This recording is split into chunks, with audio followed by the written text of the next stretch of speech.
Yo, yo, yo, what's up? What's up? What's up? Hope you young boys is cooler than cool, man. Jay here again, playing more balloons. But today I just want to talk about my sort of dividends versus like growth stock approach. And it's funny because we're playing half cash right now, but hey, dividends might get me half cash. But why it's just why I might be choosing it over growth stocks. Not in my 401k, not in my Roth. Those will both be regular S&P 500, standard boring stuff, right? Because, retirement accounts, I may or may not even use them. So, because, I don't plan on retiring. Not because I can't afford it, just because, hey, probably don't want to. But let me get this crossbow going. This is bad right now. I should be good, hopefully. It's gonna make sure. Okay, this is the problem with playing and also having to watch this, but pros of it, immediate cash flow if I ever need it.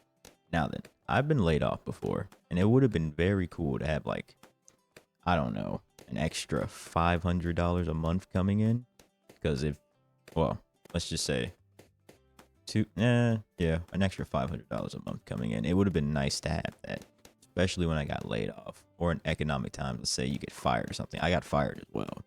It would have been nice to just stop drip on the account and take some of the money out so I could breathe a little bit better while I was in that position. And it would have made life a whole lot easier. And also, you can substitute your income, aka let's say I was in that position. Let's say I had 200,000 invested in like, I don't know, SCHD or JEPI or like QQM, triple QM. Those are the three I'm invested in. It's not financial advice, by the way. Don't take financial advice from me or any other YouTuber. Please don't. But if I'd substituted with them, let's say I had 200,000 invested overall, I would have had around 8 grand a year. So maybe, what would that be? 400 between 400 and like $600 a month. That would have been really good to have at that point. I would have never needed to touch my principal. I will not have that in my retirement accounts. Well, Boo and BTI, so that's what I have in my retirements. They do have a dividend, but they're not dividend like ETFs, basically. Like SCHD is, basically, if you know anything about stocks. They're not like that, so I would still have some of my retirement accounts, but like I don't plan on using them like that. Also, for the pro, you need less than you would think to survive. For me to get around 2 grand a year, which is not 2 grand a year, 2 grand a month, I would need around 600,000 or so invested, 600 to 700,000 invested into these stocks. Let me not die right now. Yeah, I would need around 600,000 or so invested to get around 2K in a month. Now then, for me, with no debt, that's actually enough for me to survive off of. And the way things are going, I should probably hit that before I'm 40. So I could survive off of that. Now I don't have a house or anything, but no debt, 2,000 a month, I'd probably be good if I ever needed to quit a job. I wouldn't stay like that forever, but if I did ever need to quit, I would be able to. So somewhat FU money, not for forever, but for a little while. And let me put this Have back. you tried turning it off and on again? This is just, look, this is why I need to like actually pay attention to what I'm doing.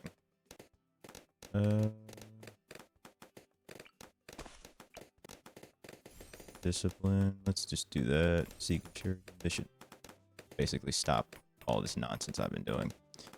Okay, the cons of it though, you miss out on a lot of growth potential. So you'll probably have, say you started at 30 and you invested like 500K over the next 30 years. You'll probably end up at $1 million if you just did the 1.5 to $1 million. Let's just these are not math numbers. These are just me speculating. Probably end up like 1 million to 1.5 with everything else, all the other totals added up, aka the growth rate, dividends reinvested. You'll probably have like between 1 and 1.5 by the time you're 60. If you just invested in like S&P or just growth stock potential, you probably end up with over double shot. You probably end up with over 2 or 3 million. So you are financially cucking yourself a little bit, but you'll still be over 1 million at that point. But you also have the added benefit of just the disposable income with not being able to touch the principal. Let's get this on strong. Oh yeah. This is first. Because I'm playing this extremely bad right now because I'm trying to focus on talking and doing this. But also, another con, the dividends could miss a payout. Now then, we just went through an entire pandemic where some dividends never ever missed a payout.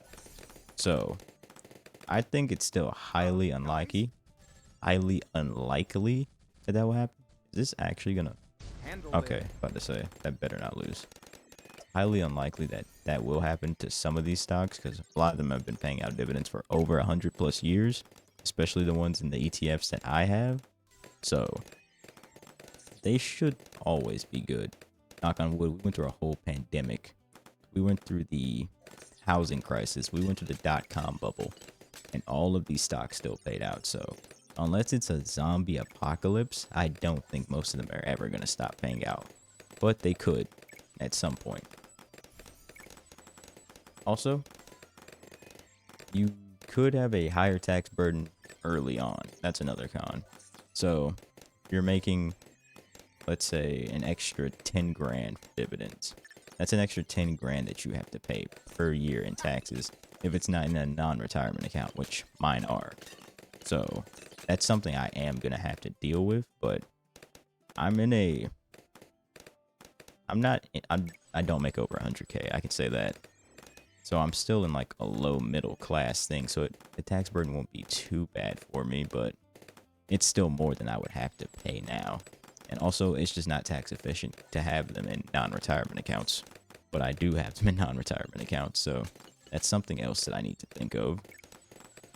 Another con, it will take a while to be reliable. Like I said, $600,000 or so. That's a lot of money.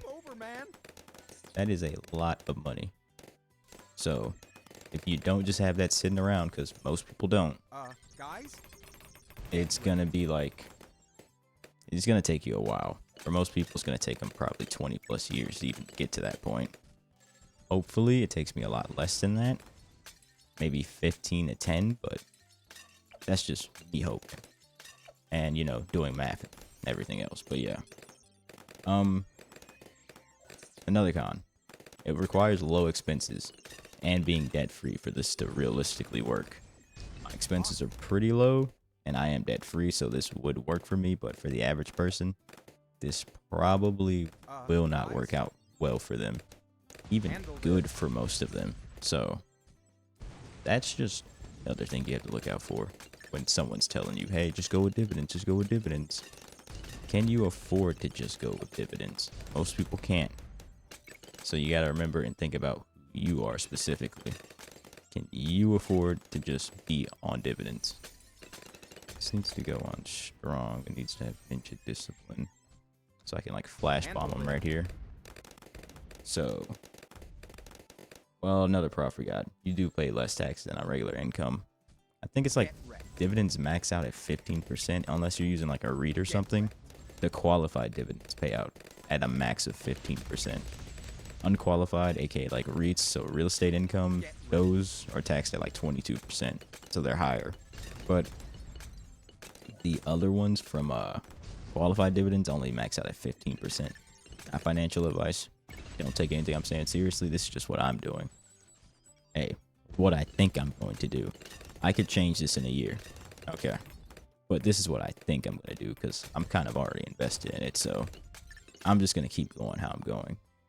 But biggest takeaway here, just invest, period. Even if you do dividends or you do growth, just making sure you're invested at all is still the best practice.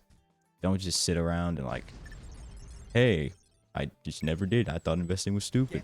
Or I never thought I had the money. Guys? Even if it's just less than $1,000 a year, that's still better than nothing. Because you can at least use that for something. And you can sell it off if you ever need to outside of a retirement account. Don't sell off stuff in a retirement accounts because you have to pay it back. But and try to invest anything you can. But yeah, I'm just gonna let this gameplay rock out in the back for any of you all who want to watch it. But thanks. Please sub.